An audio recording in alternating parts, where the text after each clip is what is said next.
may wax nii ëmb na artistes yëpp nag ça n'exclut aucun artiste même ku ne man je ne fais pas de la politique intéressé wu ma il faut que ñu jàng séparer ñaar mun nga bañ a politique mais gis ni lii baax na ci réew mi en tant que citoyen nga ne lii dama ciy dugal sama loxo loolu bokkul ak politique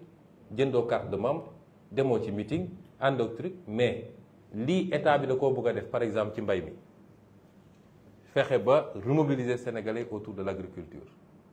nga ne man artiste la te am naa ñu may déglu am naa sama public bëgg naa jàpp ci lii parce que lii su doxee réew mi naat ça n'a pas de rapport avec la politique c'est pas un engagement politique mais les gens font souvent l'amalgame noonu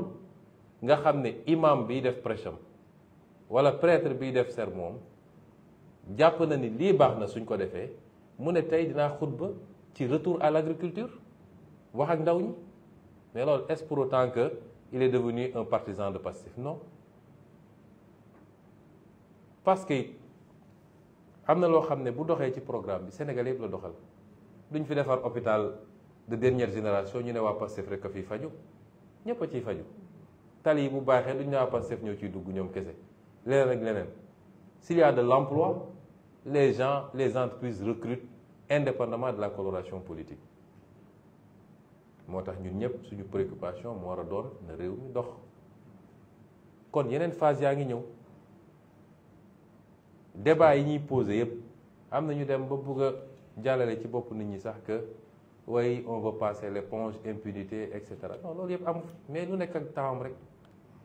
lu nekk ak temps bi ma recevoir fii les anciens détenus defe naa bi ñu génnee néew na lu ñu waxati ci mbir mi ndax am na lu ma leen wax ci biir néeg te duma ko wax ci biti ndax stratégie du lu ñuy wasaare ci mbedd mi mais ay nit su ngeen àndee nga ànd ak nit démb ak barki démb wóolu ko mu doy la ci njiit di def ngay gis bu la nee toogal ànd ak dal toogal nga may ko su toogee nag suñu toogoon 1 an 2 ans gisuñu dara nit ñi mën nañ ne ah ñun de xamatuñu mais quelques semaines jarul yëngatu kon ci gàttal gudd na ba pare sax mais solos waxtaan bi entre autres lii la woon te nii ma ko defee génn noonu lañ koy continuer def am na yoo xam ne sax damay déplacé wu ci terrain bi ciblé des quartiers ou des villes dem waxtaan ak nit ñi portage la boo xam ne mënul ñàkk parce que dans notre conception xam ngeen Sénégal lu ko mës a gàllankoor fii ñi fi toog kan ci yéen moo mën a génneel ñaari axe PSE plan Sénégal émergent ñaari axe yow maîtriser nga yow mën a wax fii est-ce que am na même intellectuels yi ñu naan intellectuel lañu très peu connaissent ce document loolu nag mooy erreur gouvernance ku ñu fal nga tëju sa palais tëju say bureau taal say clim woo say expert ñu defar sa document nga ne yaa ngi koy doxal te ñi war a porter document bi xamuñu ko ñi war a porter document bi xamuñu ko ñun suñu nee dañuy defar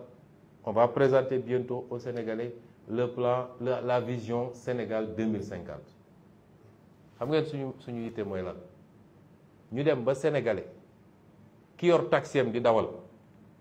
boo ko laajee ci vision 2050 su xamul lépp it dina mun a jukkil dara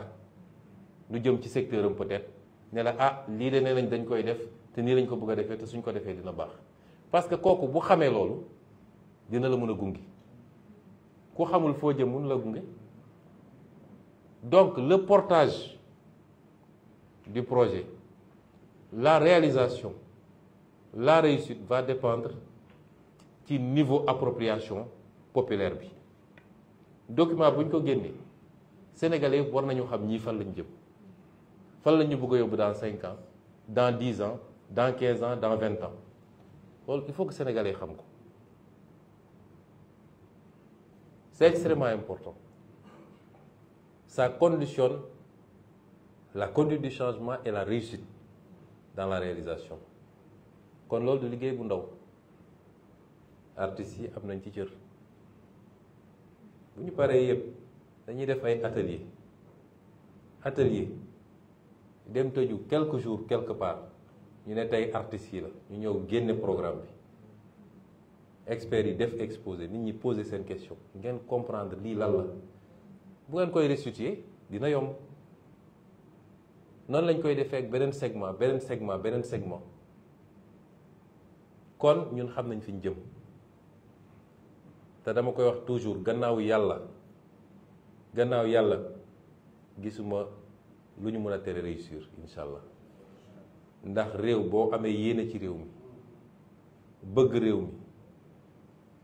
jub ak jubal loxo yi set vision bi leer programme bi dëgër.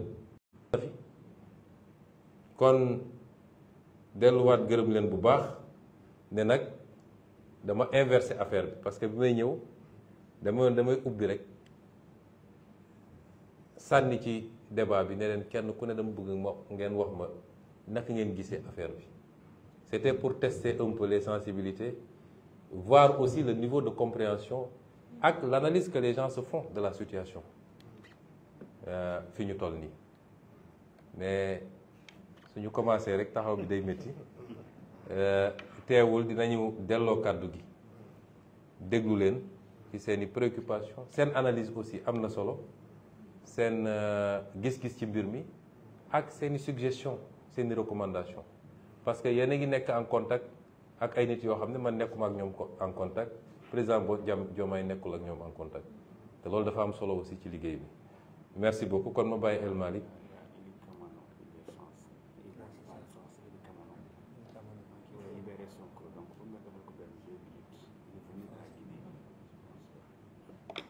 Ah, Monsieur Kamano, vous comprenez Wolof apparemment. Bon, en résumé,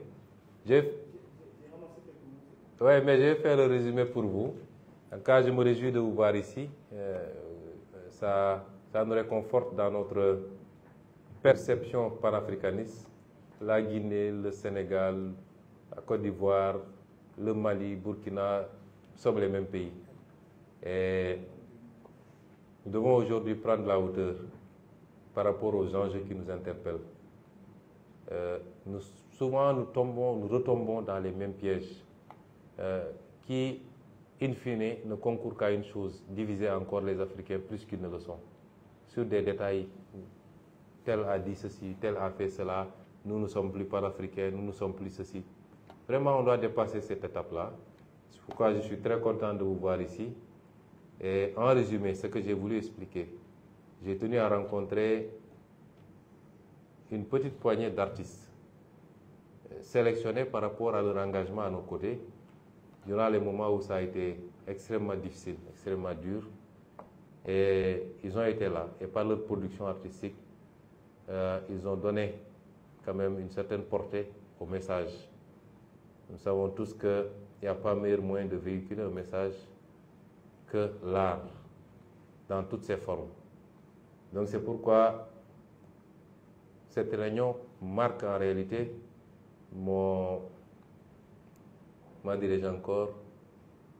la reprise des activités politiques. L'erreur qu'il ne faut pas faire pour l'acteur politique, c'est qu'une fois élu, on se coupe de tout. Pendant 4 mois, on a été obligé effectivement de faire une retraite stratégique pour nous pencher sur l'état des lieux qu'il fallait faire. Quand vous venez d'hériter d'un pays, il faut faire l'état des lieux et de manière très sérieuse. Mais cela n'a jamais signifié pour nous une volonté de nous couper de ce qui fait notre essence, c'est-à-dire un lien particulier que nous avons avec nos bases, mais un lien particulier que nous avons avec la majorité du peuple sénégalais. Et nous allons reprendre ces activités. Cette rencontre d'aujourd'hui était une première simplement, et j'ai voulu le faire avec les artistes. Mais au-delà des remerciements et des encouragements, c'est leur dire que la mission est loin d'être terminée et que c'est maintenant qu'elle commence justement.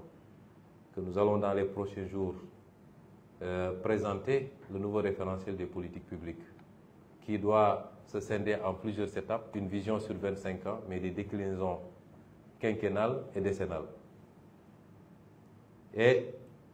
nous voulons cette fois-ci que cette vision, ces programmes ne soient pas